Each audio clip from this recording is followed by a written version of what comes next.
Olá, bom dia, tudo bem? Meu nome é Benomi Silberfar, eu sou psicólogo clínico, eu sou especialista em terapia cognitivo-comportamental, trabalho com hipnose há muitos anos, como coadjuvante na psicoterapia. Hoje eu resolvi falar um pouco sobre a questão dos mitos, principalmente dirigido aos nossos colegas psicólogos, e que, compreensivelmente, na grande maioria das vezes, emitem algumas opiniões baseadas no que ouvem e, às vezes, sem conhecimento sobre o assunto. Muitas coisas são ouvidas e muitos problemas nós temos quando recebemos pacientes no nosso consultório que vêm contaminados com coisas que ouvem, com coisas que veem na TV. Os shows, a hipnose de palco, não tem colaborado muito com as questões terapêuticas. Então está ligada muito mais ao entretenimento e às diversões, e a questão terapêutica acaba ficando de lado. As pessoas acabam se assustando com algumas coisas. Eu queria dizer que a hipnose tem uma função terapêutica extremamente importante. As pessoas têm muito medo de perda do controle. Esse é o grande problema. Perda do controle. Nós atendemos pacientes fóbicos, por exemplo, ou pacientes muito ansiosos, que a crença principal está envolvida dentro dessa vulnerabilidade ligada ao medo da perda do controle. Portanto, as pessoas que desconhecem a hipnose e que vêm pela primeira vez se submeter dentro do processo terapêutico e já são pacientes que vêm sendo tratados, e eu não trato com hipnose. A hipnose entra como coadjuvante quando há indicação. Contaminados extremamente pela mídia, por acusações sem fundamento. Por exemplo, as pessoas vêm muito contaminadas com o pensamento de que você vai ir para algum lugar e vai ter medo de voltar, por exemplo. Isso não existe. A hipnose é totalmente consciente, totalmente consciente. Tão consciente que a acuidade mental aumenta de tal forma durante esse relaxamento profundo que a hipnose oferece, que você aumenta os seus sentidos. Ao invés de ir para algum lugar, você aumenta a sua percepção. Você acaba vivificando muito mais cenários que você ouve, que você sente, do que em situação normal. Você não vai para lugar nenhum.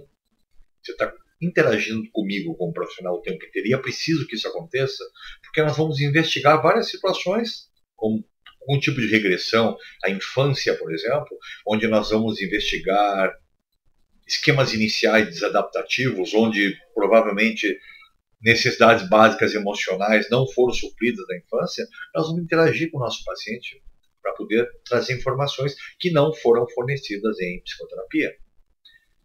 Outra coisa, nós como profissionais não temos poder nenhum sobre o paciente. As pessoas ficam intimidadas em relação à hipnose como se fosse um dom, ou como se fosse algo extrasensorial, ou como se tivesse o dom de dizer, olha para mim e durma profundamente. Isso não existe. A capacidade de se colocar alguém em transe está ligada justamente ao vínculo, à capacidade de aumentar a relação terapêutica para um nível extremamente importante. A hipnose é uma relação amorosa como é a psicoterapia. Portanto, nós temos que ter aproximação com o paciente. É uma situação muito mais ainda próxima do que a própria psicoterapia. Eu não conheço relaxamento tão profundo e tão rápido quanto o que a hipnose promove. A gente sabe a importância do relaxamento como uma estratégia comportamental para tratamento dos sintomas da ansiedade.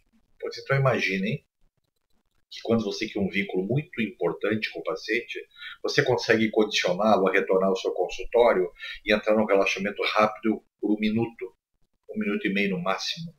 Coisa que nenhum tipo de relaxamento, de outra forma, consiga nessa velocidade. Por quê? Por causa do condicionamento e principalmente por esse campo emocional criado entre terapeuta e paciente. Portanto, a confiança é fundamental para esse processo. O paciente não revela segredos que não quer, o paciente não faz coisas que não quer. A ética e a autopreservação são extremamente importantes. O paciente não se deixa fazer aquilo que ele não permite. O paciente não é induzido a fazer aquilo que ele não quer. Se atentar contra a sua vida ou atentar contra a sua moral, é possível que essas coisas aconteçam. A não ser que haja um contexto preparado para isso. Né? Se eu disser para uma pessoa tirar a roupa, né? Na moral dela jamais vai permitir, mas se ela for uma stripper, o contexto talvez permita. Portanto, é muito importante que se crie contextos para que faça sugestões ou crie a interatividade. O conhecimento do profissional é importante, os dados do paciente fornecidos, além da anamnese, os dados ligados à hipnose. Nós criamos dois instrumentos importantes. Nós criamos o questionário de suscetibilidade hipnótica para termos um norte sobre a capacidade do paciente em relaxar ao nível desejado, e criamos um inventário de referências pessoais, onde esse inventário, diferente da anamnese, a gente obtém dados do paciente ligados ao que nós precisamos para a hipnose clínica. Portanto, é um processo terapêutico onde a gente transforma parte da psicoterapia em imagens mentais. É muito mais fácil, muito mais poderoso para a relação terapêutica, para a própria psicoterapia, trabalharmos com emoção. Nós profissionais sabemos que não existe mudança em psicoterapia se não houver mudança emocional. Portanto, a matéria-prima da hipnose é a imaginação e a emoção. Isso consegue, de alguma forma, mudar pensamentos, mudar a forma como interpretamos a vida, o dia a dia, aumenta a nossa capacidade de enfrentamento, porque você recebe técnicas que a hipnose fornece ao paciente, como auto-hipnose, CDs de condicionamento, marcadores em que você condiciona o paciente em situações ansiogênicas, onde ele pode rapidamente deflagrar o relaxamento. Ok? Portanto, os colegas queridos, procure informações, a gente oferece os nossos cursos, né, para que a gente possa demonstrar aos colegas o grande potencial que a hipnose tem para nos ajudar, e principalmente o foco, o objetivo é a melhoria do nosso paciente. Eu queria agradecer mais uma vez por essa oportunidade e com certeza vou voltar logo logo falando sobre outros assuntos relacionados à importância da hipnose dentro da psicoterapia. Grande abraço a todos, bom dia e boa semana.